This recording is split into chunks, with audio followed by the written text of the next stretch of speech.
الحمد لحضرة الجلالة والصلاة والسلام على أفضل الرسالة وعلى آله وصحبه الذين هم أهل الفضل والعدالة. أما بعد فقد قال الله تبارك وتعالى: أعوذ بالله من الشيطان الرجيم، بسم الله الرحمن الرحيم. أولئك على هدى من ربهم وأولئك هم المفلحون.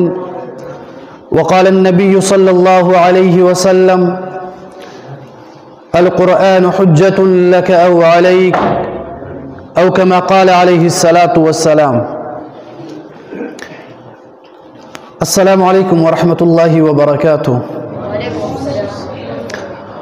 د ټولو اول د الله رب العالمین په دربار کې دعا ګویو چې الله رب العالمین دغه ماشومانو دغه تلاوتونه دغه ختمونه په خپل دربار عالیه کې قبول او منظور کړي.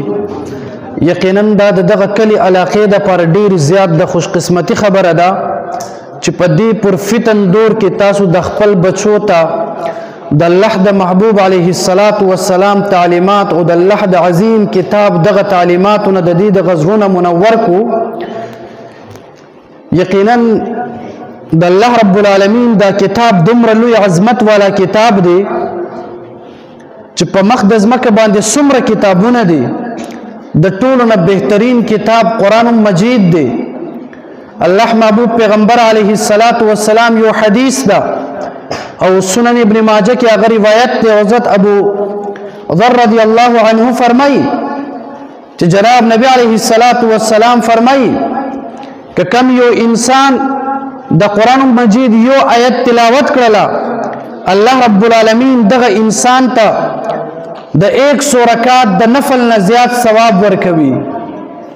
او بیا محمد رسول الله صلی الله علیه وسلم فرمایي که چرته یو انسان د علم یو باب زده کړله، که چرته یو انسان د علم باب زده کړله او په دې ټیم دغه علم باندې عمل نه هم کړی وي، الله رب العالمین دغه انسان ته د یو زر رکعاتونو نه زیات اجر او ثواب ورکوي. نو مطلب دا چې زمونږ اکثر خلک هغه په مسجد کې، په کور کې، په نوافلو او په ذکرونو کې تیروي، لیکن دا قرآن زده کول په دې کې خپل دا وخت نه لګوي. که یو انسان 100 رکعات نفل وکړي، دینه دا بهتره ده چې دغه انسان د قرآن مجید یو آیت زده کړي. نو مونږ ته پکار دی چې دا قرآن مونږ زده کو. او بیا دې قرآن کې الله رب العالمین انسانانو ته پیغام ورکوي، انسانانو ته حکم ورکوي چې زما تعبیداری وکړي، زما عبادت وکړي، په دنیا کې د ظلمونو نه ځان وساتئ، په دنیا کې د بد اخلاقی نه ځان وساتئ، په دنیا کې د حسد او د کینې نه ځان وساتئ، په دنیا کې د بل چا د حق خوړلو نه ځان وساتئ، او په دنیا کې هغه فضولیاتو نه ځان وساتئ کم فضولیات چې انسان جهنم ته رسوي. جناب محمد رسول الله صلی الله علیه وسلم هغه خپل دغه ټول ژوند د امت په خیرخواهی او د امت په تربیت کې تیر کړی و. رسول الله مبارک علیه الصلاة والسلام دغه امت په غم کې شپې به جړاګانې کوله او بیا دغه صحابه کرامو ته دغه قرآن مجید حواله کړله چې دا امت ته ورسوي. هغه صحابه کرامو د قرآن مجید ما او تا ته ورسوله. نن ما او تا سره د قرآن مجید قدر احترام نشته، نن ما او تا د قرآن مجید حق نه ادا کوو. د دې اصل بنیادی وجه څه ده چې ما او تا د دې قرآن مجید د مقام او د منصب او د دې د عظمت نه یو خبر. هغه خلک چې هغه دغه قرآن مجید د پاره بل لري سفرونه کول، هغه خلک چې هغه دغه قرآن مجید د پاره د خپل بدن او د خپل مال دولت قربانی ورکوله، هغه خلکو سره دی قرآن قدرو. لیکن ما او تا نن څومره ذلیل یو، زمونږ دغه معاشره کې څومره غربت عام دی، په دې معاشره کې څومره ظلم عام دی، په دې معاشره کې څومره بد اخلاقیان کیږي. د دې یو وجه ده چې ما او تا دغه قرآن پرې خوسته ده. کچرته د قرآن نه علاوه پس کې کامیابی وي، که په مال دولت کې کامیابی وو، نو قارون به د دنیا د ټولو نه لوی کامیاب انسان به تیر شوی و. که چېرته د دنیا په مشروالي کې د دنیا په جرګمار کې او د دنیا په بادشاهي کې چېرته عزت وي نو فرعون به د دې زمانې کې هم د عزت په نگاه باندې کتلی کېدله. لیکن کامیابی صرف د الله رب العالمین په لاره کې او الله رب العالمین چې کوم پیغمبر لېږلی دی هغې په طریقو کې به کامیابي وي. نن کوم مشران چې دی هغې د خپل ماشومانو تربیت د قرآن مطابق نه کوي. تاسو وګورئ دغه معاشره کې څومره ظلمونه عام دی. جناب محمد رسول الله صلی الله علیه وسلم په زمانه کې هغه مکې مشرکانو چې یو طرف ته د جهالت تورې تیارې خورې وي هغه خلکو به خپل دغه لوریانې دا به ژوندې په دغه ځمکه کې ښخول. لیکن نن تاسو وګورئ چې په دې معاشره کې څومره ظلم عام دی. یو څو ورځې مخکې دغلته یو انسان هم په دې صوابۍ په علاقه کې خپل 4 ماشومان بچي حلال کړي دي. آیا دا د مسلمان کار دی؟ د دې بنیادی وجه څه ده چې جناب محمد رسول الله صلی الله علیه وسلم فرمایي المسلم من سلم المسلمون من لسانه ويده. تاسو کې مسلمان کامل مسلمان هغه دی چې ستا د لاس او د ژبې د تکلیف نه بل مسلمان محفوظ وي. نن موږ یو بل دومره تنګو، نن موږ یو بل باندې دومره ظلم کوو چې انسان خپل دغه ژوند دا په خپل لاس باندې ختمولو دپاره تیاریږي. د دې مین بنیادی وجه څه ده چې موږ د قرآن نه لري یو. د دې مین بنیادی وجه څه ده چې موږ صرف دا قرآن د مړو دپاره ساتلی ده. چېرته مړی وشي موږ د قرآن تلاوتونه کوو. دا قرآن چېرته یو څوک جیل کې بند شي ما او تا ته قرآن یاد شي، لیکن د قرآن په معنا او په مقصد په دې باندې ما او تا نه پوهیږو. د قرآن خو الله دې دپاره نه ولېږلی چې تاسو صرف د دې تلاوت وکئ. قرآن رب ذوالجلال دې دپاره لېږلی و چې دغه قرآن هر یو حکم به تاسو منئ او خپل د ماشومانو تربیت په دې قرآن او د حدیث مطابق به کوئ. نن موبایل دې زمونږ د ماشومانو زمونږ په کور کې د زنانو دغه ژوند دې موبایل تباه او برباد کړله. مخکې پخوا به مشرانو هغې به دا قرآن زده کوله.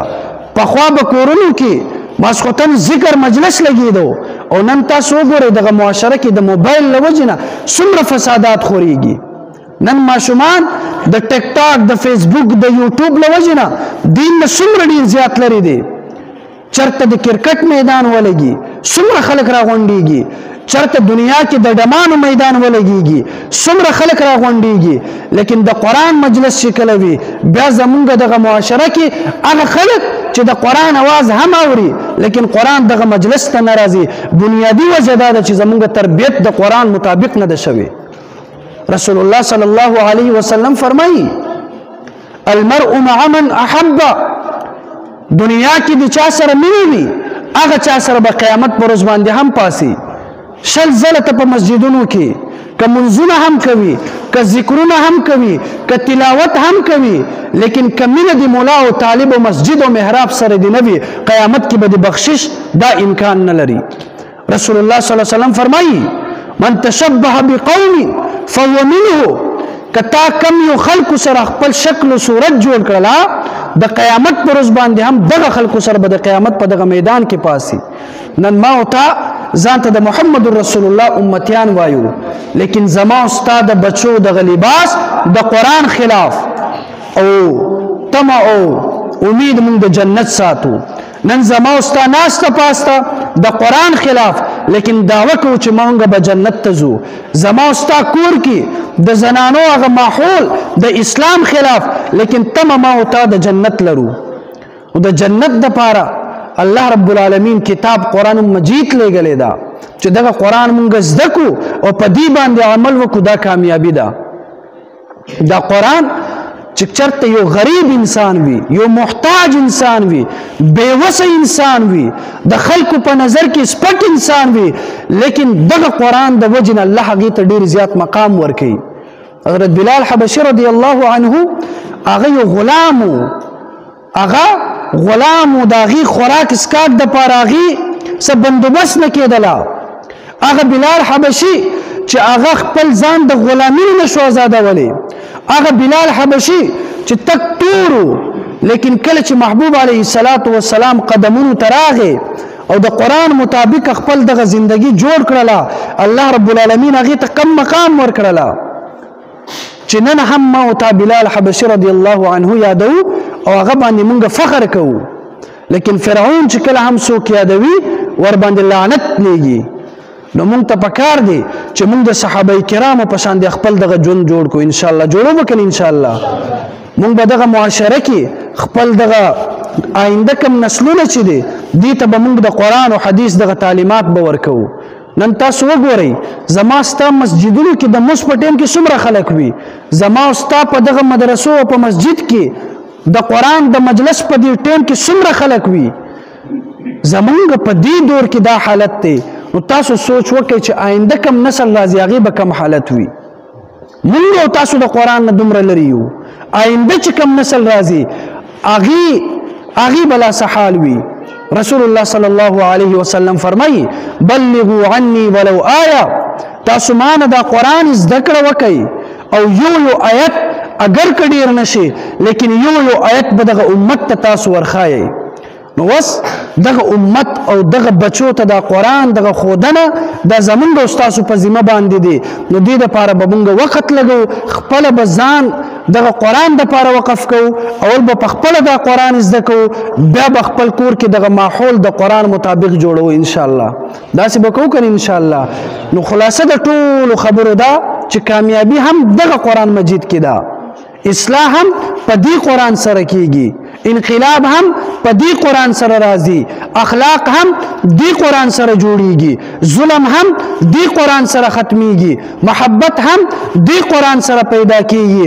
زمونږ د ژوند څومره ضروریات چې دي د ټولو حل هم دغه قرآن مجید ده نو ان شاء الله کوشش وکړو چې دا قرآن به زده کوو الله رب العالمین دې مونږ او تاسو ته د قرآن مجید زده کولو توفیق راکړي اللهم صل على روح محمد في الارواح اللهم صل على جسد محمد في الاجساد اللهم صل على قبر محمد في القبور واخر دعوانا ان الحمد لله رب العالمين